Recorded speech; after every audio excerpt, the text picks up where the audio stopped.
नमस्कार, मी ऋषिकेश शेलार आणि आपण पाहताय विदर्भ टीव्ही। आणि आज आपण थेट बेधडकपणे चर्चा करणार आहोत राष्ट्रीय ओबीसी महासंघाचे अध्यक्ष बबनरावजी तायवाडे यांच्याशी। तायवाडे साहेब, तुमचं विदर्भ टीव्हीमध्ये मी मनपूर्वक स्वागत करतो। नमस्कार तायवाडे साहेब, असं कळलं की तुम्ही राजीनामा देणार आहेत, त्यामागची नेमकी तुमची भूमिका काय?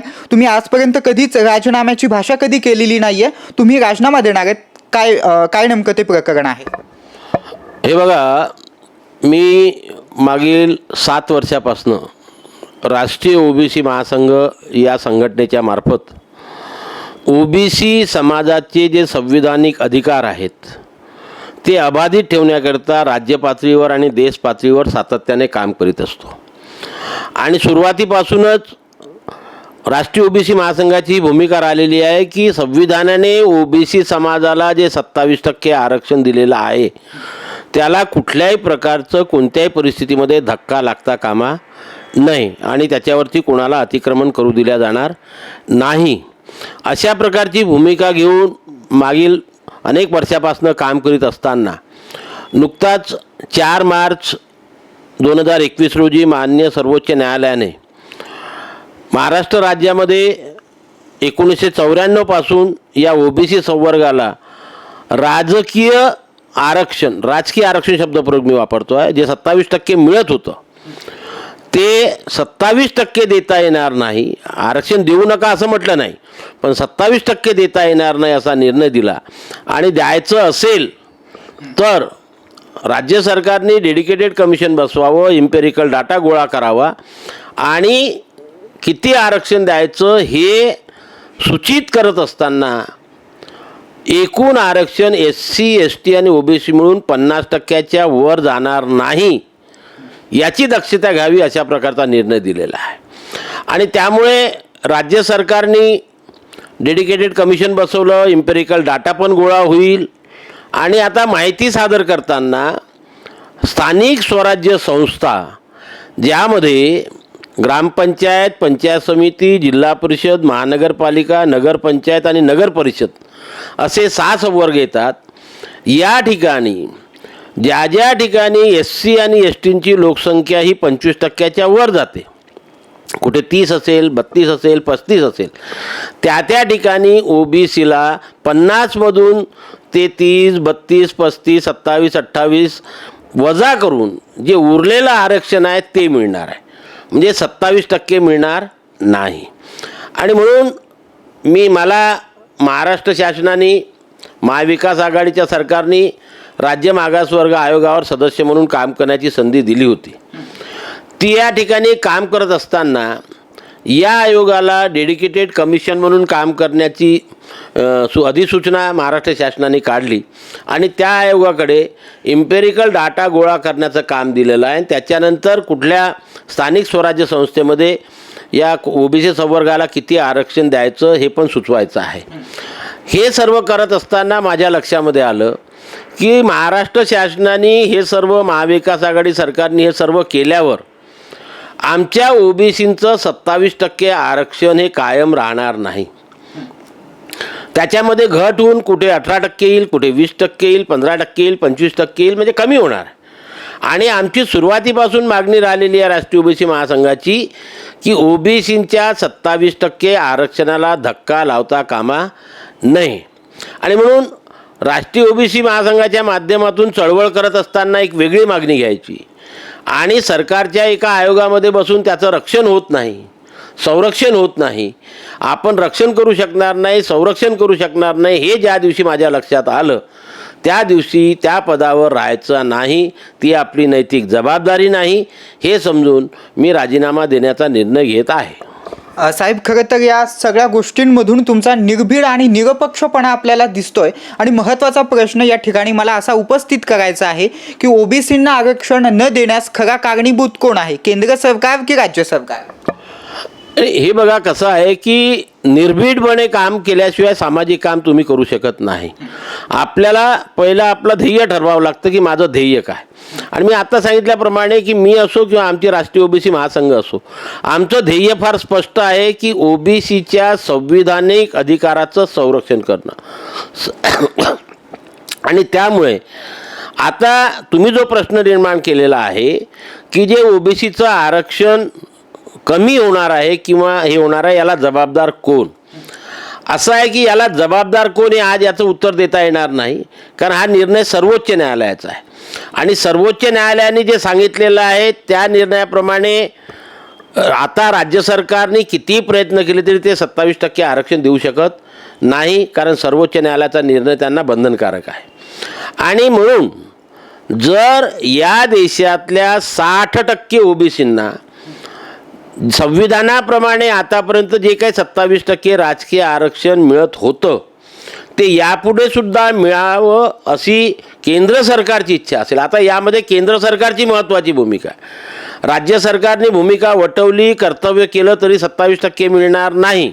आणि म्हणून हे 27% ओबीसींचं राजकीय आरक्षण कायम ठेवायचं असेल तर खरं म्हणजे याच्या पुढची भूमिका ही केंद्र सरकारला निभावावी लागणार आहे.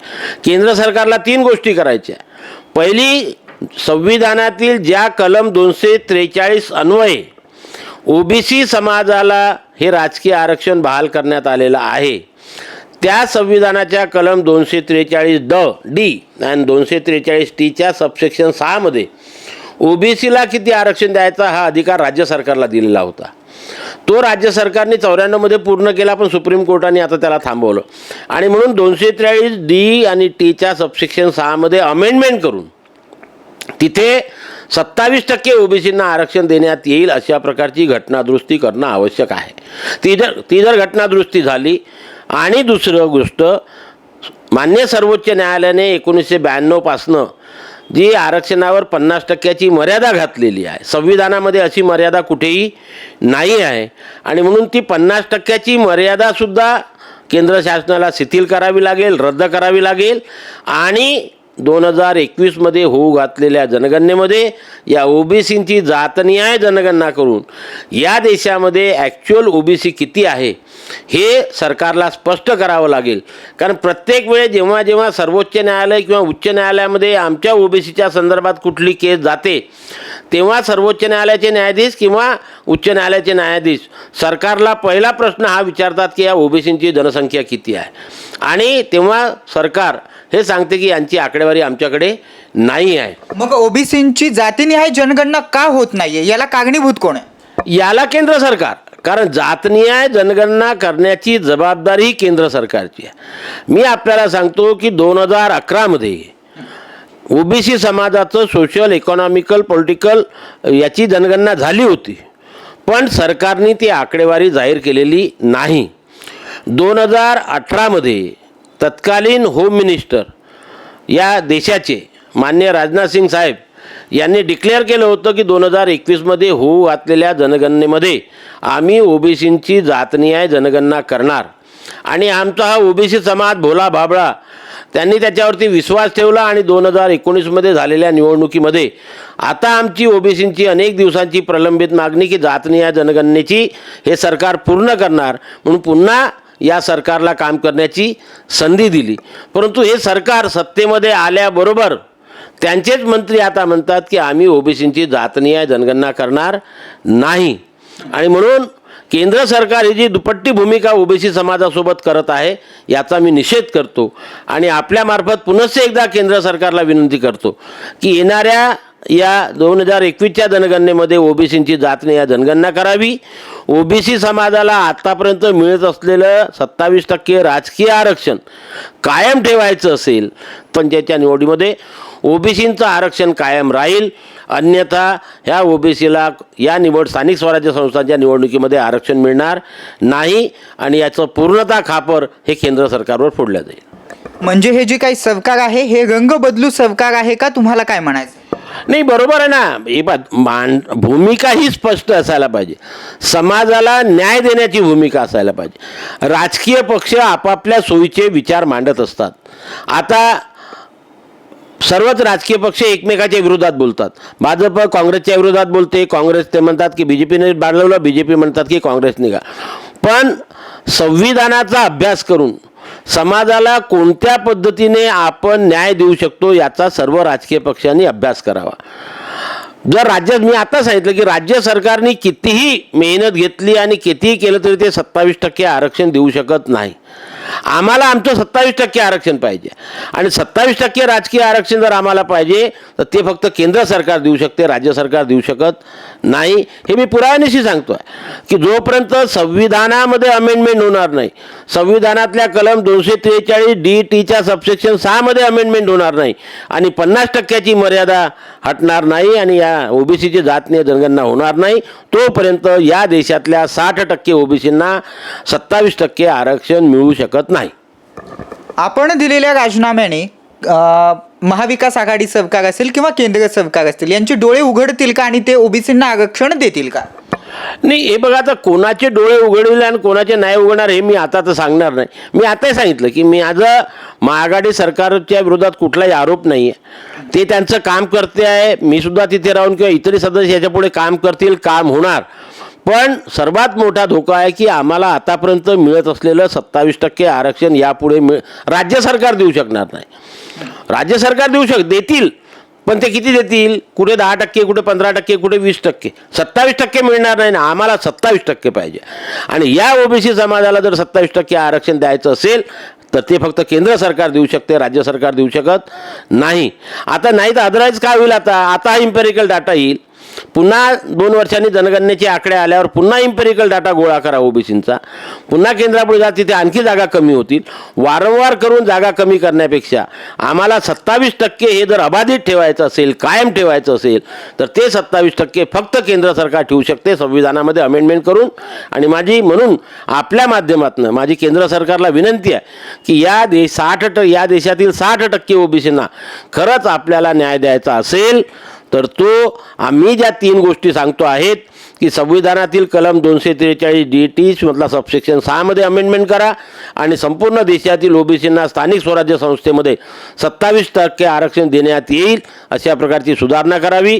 50%ची जी सिलिंग लावलेली आहे सर्वोच्च न्यायालयाने ती रद्द करावी आणि येणाऱ्या जनगणनेमध्ये ओबीसीची जातीय जनगणना करून या ओबीसी समाजाला न्याय मिळवून देण्याची भूमिका केंद्र सरकारने पार पाडावी अशी आग्रहाची विनंती. साहेब, शेवटचा महत्त्वाचा प्रश्न, ओबीसी समाजाला आपण काय आवाहन करू इच्छिता? मी आमच्या राष्ट्रीय ओबीसी महासंघाच्या माध्यमातून आमच्या सर्व ओबीसी बंधू भगिनींना एकच आवाहन करेल की आपल्या संविधानिक अधिकाराकरता आम्ही आमचे संविधानिक अधिकार कुठून मिळवू शकतो याचा अभ्यास करावा आणि जो देऊ शकतो त्याच्या विरोधामध्ये निदर्शने करायची. जे देऊ शकत नाही त्यांच्या विरोधामध्ये काय करतात समजून घ्यावं की संविधानाने जे अधिकार दिलेले आहे ते आम्हाला कोणत्या सरकारच्या सोबत भांडून अबाधित ठेवता येईल याचा अभ्यास करावा. मी ज्याप्रमाणे आज बोलतो आहे की राज्य सरकार करेल पण आमचं 27% आरक्षण अबाधित राहणार नाही. आणि म्हणून 27% जर आम्हाला कायम ठेवायचं असेल तर आम्हाला केंद्र सरकारला कडेच मागणी करावी लागेल. केंद्र सरकारकडे मागणी करून आम्हाला आमचे हक्क मिळवावे लागतील. तशी मागणी या ओबीसी समाजातील सर्व बंधू भगिनींनी करावी आणि केंद्र सरकारकडे आग्रह धरून आम्ही आमचं 27% आरक्षण अबाधित ठेवावं हीच माझी ओबीसी समाजाला आग्रहाची विनंती राहील. तर हे होते आपल्यासोबत राष्ट्रीय ओबीसी महासंघाचे अध्यक्ष बबनरावजी तायवाडे. प्रेक्षक, ओबीसींच्या आरक्षणाबद्दल अजूनही साशंकता वर्तवली जाते. पुढे काय होईल हे पाहणं तितकंच महत्त्वाचं राहणार आहे.